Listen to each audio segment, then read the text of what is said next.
Ready? Ready হতে বসে রয়েছি। তাহলে যাচ্ছেন না কেন? বাইরের ওয়েদারটা তো দেখা। এই যে হচ্ছে বাইরের ওয়েদার। আজকে বাইরে পুরো মেঘ করে আছে। এখন বাজে সকাল 10টা। আমরা মোটামুটি 8:30 9টা থেকে রেডি হয়ে বসে রয়েছি, কিন্তু আজকের আকাশের অবস্থা ভীষণ খারাপ। তো এই যে দাদা আছে, দাদা বলছে কি আজ আসমান বরাবর নেই। দাদা মারাঠি মে কুছ বল দো। आज मौसम बराबर नहीं है इसलिए रुको। এখন বাজে বেলা 11:15। আকাশের অবস্থা একই রকম রয়েছে, তবুও বৃষ্টি মাঝে মধ্যে ছিটে ফোটা হচ্ছে, আবার হচ্ছে না, যার জন্য আমরা মেঘলা ওয়েদার দেখে বেরিয়ে যাচ্ছি। সঙ্গীতার মন খারাপ, কারণ কি? সিট নেই আমার। কারণ সঙ্গীতার সিট নেই। সিটটা কোথায় গেল? সিটটা বারবার খুলে যাচ্ছে। হচ্ছে গিয়ে এইটা গোপাল ফার্নিচার, দাদার দোকানে বানাতে দিয়েছি।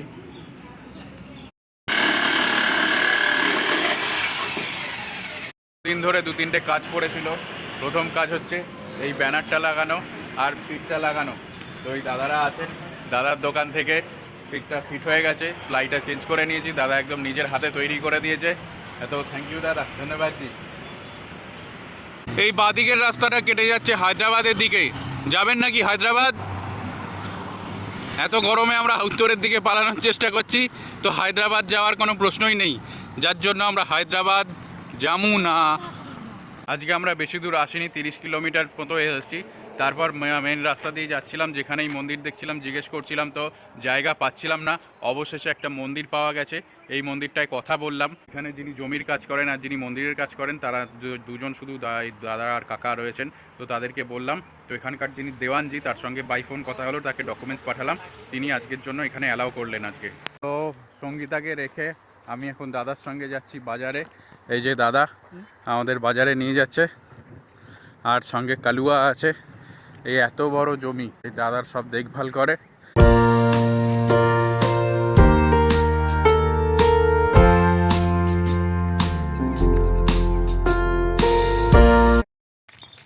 আমরা প্রায় 2-3 কিলোমিটার হেঁটে চলে এসেছি গ্রামের কাছাকাছি। এখন আমরা গ্রামের মধ্যে ঢুকছি। এ গাঁও কার নাম क्या है দাদা? রিন্নাপুরি। গ্রাম মোটামুটি অবস্থাপন্ন পরিবারেরই। ছাগল গরু এসব প্রতিপালন হয়। এটা হচ্ছে দোকান। তো এখানে দেখি আমাদের জিনিসপত্র পাওয়া যায় নাকি। গ্রামের ভেতরে যে দোকানটায় দেখলাম, সেখানে কিন্তু আলু পেঁয়াজ নেই। তো দিদির কাছ থেকে আমরা চাল আর আলু নিচ্ছি, ডাল নিচ্ছি। তো দিদির ঘরে এইরকমভাবে সাজানো আছে, জিনিসপত্র দেখতে পাচ্ছেন। তো এখান থেকে 1 কিলো চাল নিয়েছি, 1 কিলো আলু নেব, ডাল পেলে ডালও নেব, আর টমেটো নেব কিছুটা। তো বাজার নিয়ে নিয়েছি, দাদা চলে গেছে নিজের বাড়িতে, আমি একা একাই ফিরছি।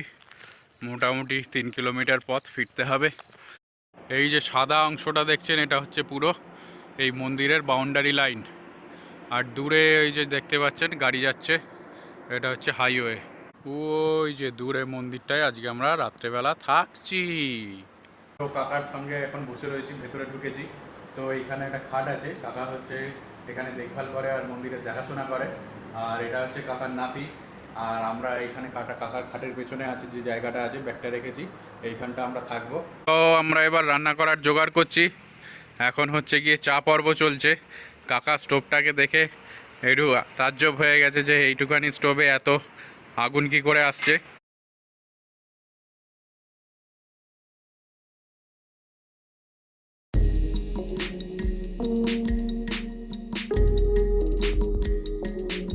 তাহলে রান্না হলো, তো 4 জন মিলে খেতে বসছি। এইদিকে আছে সঙ্গীতা আর কাকা, আমি আর কাকার নাতি। প্রথমে খাচ্ছি হচ্ছে গিয়ে খিচুড়ি, কাকা বানিয়েছে খিচুড়ি, খিচুড়ি দিয়ে আর আলু সিদ্ধ দিয়ে খাচ্ছি। খিচুড়ি খাওয়ার পর এবার হচ্ছে ভাত ডাল আর আলু সিদ্ধ খাবার পালা। এখন বাজে সকাল 9:30 আর আমরা রেডি হয়ে গেছি। আমরা এই যে গতকাল যে মন্দিরটায় ছিলাম, এখান থেকে এখন আমরা মেন রোডে উঠবো। মেন রোড একদম সামনেই দেখা যাচ্ছে। আর আমাদের এখন ডেস্টিনেশনের দিকে এগোবো, অজন্তা কেভসের দিকে। রেন্নাগুড়ি থেকে বেরিয়েছে মোটামুটি আমরা 10-12 কিলোমিটার চালিয়েছি। তারপরেই আমার যে বাচ্চাটা আছে, বাচ্চার সাইকেলটা লিক হয়ে গেছে। তো লিফট পেয়ে গেছি, এখন খালি গাড়ি যাবে এখন অনেকটা দূর। তো আমরা দেখি সামনে কোথাও নেবে, লিক টিক সারায়ে এগোবো। তো এই গাড়িটার যে দাদারা আছে, দাদারা ফ্রুটি খালি করতে গেছিলো, এটাকে এখানে বলে খরবুজ। তো দাদারা আমাদের জিজ্ঞেস করলো যে খাবে নাকি, আমরা হ্যাঁ দিলেই খাবো, খাবো না কেন। দাদারা দিয়েছে, তো এখন লিফট নিয়ে যেতে যেতে বসে বসে খরবুজ খাই। এক টুকরো খরবুজ কেটেছি, দেখি দুজন মিলে কেমন দিয়ে কেমন খেতে লাগে। কেমন লাগছে? এফবি না, মোটামুটি লাগছে। ডালের মতো গন্ধ বেরোচ্ছে আর ফ্রুটির মতো খেতে।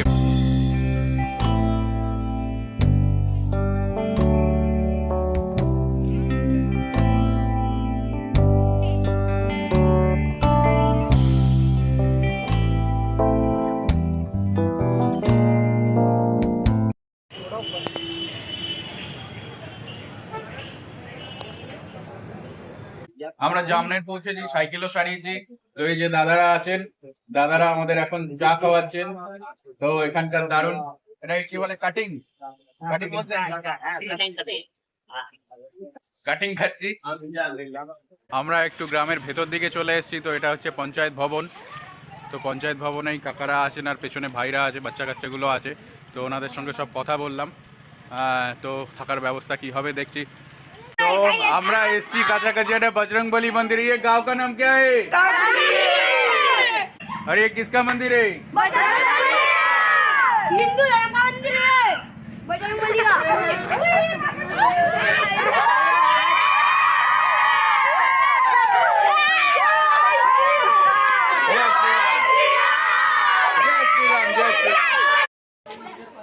वो रात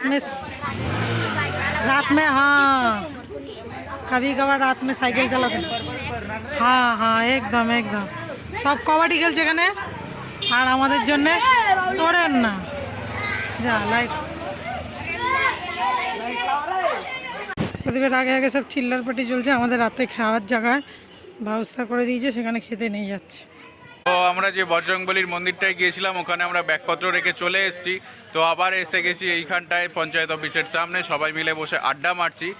আর এইখানে দাদারা আমাদের খাবার ব্যবস্থা করে দিয়েছে। তো খাবার রেডি হচ্ছে, ততক্ষণ বসে বসে আড্ডা মারি। একটা ভাত জিনিস যেটা প্রত্যেকটা গ্রামেই দরকার। ছত্তিশগড়ে আমরা দেখেছি সাবমার্সাল দিয়ে, এবং শুধু ছত্তিশগড় নয়, ঝাড়খণ্ডের সব জায়গায় দেখেছি সাবমার্সাল দিয়ে যতক্ষণ খুশি চালিয়েই যাচ্ছে। কারেন্টের বিল তো সেই অনুযায়ী আসে না, কিন্তু জলের পর নষ্ট হয়েই যাচ্ছে। আবার মধ্যপ্রদেশের কিছু জায়গায় দেখেছি যে অনেকের গ্রামের লোক টাকা ভরছে না বলে সরকার জল বন্ধ করে দিয়েছে। এই মহারাষ্ট্রে কিন্তু একটা ভালো পদ্ধতি দেখলাম। এই যে দেখুন, এইখানে 1 টাকা দিলে 1 লিটার জল, 2 টাকা দিলে 1 লিটার জল, 5 টাকা দিলে 10 লিটার জল, মানে টাকা দাও জল নাও। এই খাবার জলটা ফিল্টার হয়ে আসে, এইখান দিয়ে জলটা পড়ে। 24 ঘন্টায় জল থাকে, জলের কোনো টাইমিং নেই। এটা হচ্ছে খাবারের জন্য জল। আর সাধারণ জীবনযাপনের জন্য যে জল লাগে, গা হাত পা ধোয়া বা স্নান করা, কাপড় কাচা, এইসবের জন্য যে জল লাগে, সেই জলটা সরকারি তরফ থেকে অন্যভাবে আসে। সরকারি কলে জল আসে, সেটা হচ্ছে দিনে 1 ঘন্টা মাত্র জল আসে। স্থানীয় দাদাদের সঙ্গে গল্প করতে করতে জানছিলাম যে এখানে আগে প্রচণ্ড পরিমাণে খাবার জলের প্রবলেম ছিল। 15 দিন অন্তর অন্তর জল পাওয়া যেত বা 1 সপ্তাহ অন্তর অন্তর খাবার জল পাওয়া যেত। কিন্তু এখন পঞ্চায়েত থেকে বা সরকার থেকে এরকম পে অ্যান্ড ইউজ জলের ব্যবস্থা করার জন্য খুবই সুবিধা হয়েছে। তো মানুষ পয়সা ভরছে, তার এগেনস্টে জল পাচ্ছে। আমরা এখন খেতে বসেছি আর এই দাদারা খাবারের ব্যবস্থা করে দিয়েছেন সকলে মিলে। তো কি কি খাচ্ছি আমরা?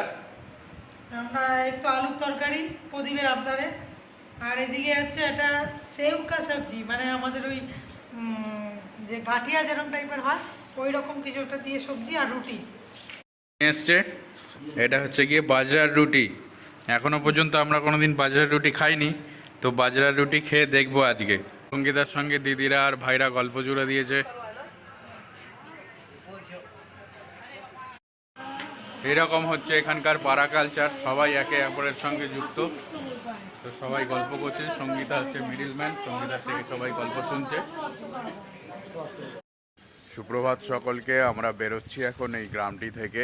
তো আজকে যাব হচ্ছে গিয়ে অজন্তা কেভস। এখান থেকে অজন্তা কেভসের দূরত্ব হচ্ছে গিয়ে 30 কিলোমিটারের মতো। তো এখন বাজে সকাল 7:30। আশা করি খুব তাড়াতাড়ি পৌঁছে যাব। আজকে দুজনের সাইকেল চেঞ্জ করে নিয়েছি। আমি যে বাচ্চাটাকে চালাতাম সেটা সঙ্গীতা চালাচ্ছে, আর সঙ্গীতা যে বাচ্চাটাকে চালাতো সেটা আমি চালাচ্ছি। তো কেন এইটুখানি সঙ্গীতার কষ্ট হচ্ছিল, তো লোড ডিস্ট্রিবিউট করে নিলাম, দিয়ে দুজনে এগোচ্ছি। তো এখন যেতে যেতে দেখছিলাম এখানে কলার চিপস, কলাগুলোকে কেটেছে লম্বা লম্বা করে, দিয়ে ভেজেছে, দিয়ে এটা হচ্ছে কিতনে করকে 50 রুপয়ে পাও, মানে 250 গ্রাম হচ্ছে 50 টাকা। তো আমরা 10 টাকা নিলাম, কিনে খাবো, দেখি কেমন টেস্ট। কেমন খেতে? ভালোই খেতে, আলু চিপসের মতো খেতে। নিজেই খেয়ে যাচ্ছে, আমাকে একটা দেয়। হালকা হালকা লঙ্কার গুঁড়ো দেওয়া আছে, ভালোই লাগছে, হালকা নুন দেওয়া আছে। অজন্তা গুহা আর মাত্র 10 কিলোমিটার বাকি রয়েছে, তো আমরা এই মোড়ের এখানটায় দাঁড়ালাম। তো দাদা দাঁড় করিয়ে আমাদের চাটা খাওয়ালেন। হচ্ছে গিয়ে দক্ষিণ ভারতের মতোই বানানা চিপস বা কলার চিপস তৈরি করেন, যেটা আমরা সকালবেলা কিনে খেলাম, খুবই সুস্বাদু। এই যে একজন কলার ডান্ডিগুলো কেটে দিচ্ছে, একজন ছাড়াচ্ছে, আর এই হচ্ছে উনুন, এইখানে কলার চিপসগুলো ভাজে। কাঁচা বাদাম গান এত ফেভারিট, এত জনপ্রিয়তা পেয়েছে যে ভাই পর্যন্ত জানে কাঁচা বাদাম, জানতে না? আর বসে বসে সঙ্গীতা সুনাম করতে করতে, না না, আমাকে এতগুলো চিপস দিয়েছে, 3 দিন হয়ে যাবে, 3 দিন। আমরা অজন্তা থেকে আর 2-3 কিলোমিটার পিছনে রয়েছি। তো এই দাদা এসছেন, দাদার বাড়ি হচ্ছে গিয়ে রানাঘাটে। তো দাদার সঙ্গে কথা বলে নেবো। দাদা, আগে যে গ্রামটা ছিল ওইখানে দাঁড়িয়েছিলাম, তো এই দাদা বললো যে এখানে একজন ডক্টরবাবু আছেন যিনি হচ্ছে বাঙালি। তো তারপর দাদার সঙ্গে কথা হলো, দাদা তখন পেশেন্ট দেখছিলেন, তারপর আমাদের জন্য পেশেন্ট ছেড়ে দৌড়ে দৌড়ে এসছেন। তো দাদার নাম কি? দাদার নাম হচ্ছে গৌরাঙ্গ বিশ্বাস। দাদা কিছু বলো। কি বলবো মানে, বিদেশে বিভুয়ে বাঙালি পেয়ে খুবই ভালো লাগছে। হ্যাঁ যার জন্যই তো আসলাম দেখা করতে, যে আমার দেশের লোক এসছে, আমি দেখা করবো না? পেশেন্ট ছেড়ে চলে এসেছি আমি। হ্যাঁ, আমি বলছি বিকেলে দাদা দেখবো। পেশেন্ট দেখছিল, পেশেন্ট বলেছে পেশেন্টকে পোস্টপোন করে দিয়েছে, বিকেলে দেখবে, দৌড়ে দৌড়ে আমাদের জন্য এসছে।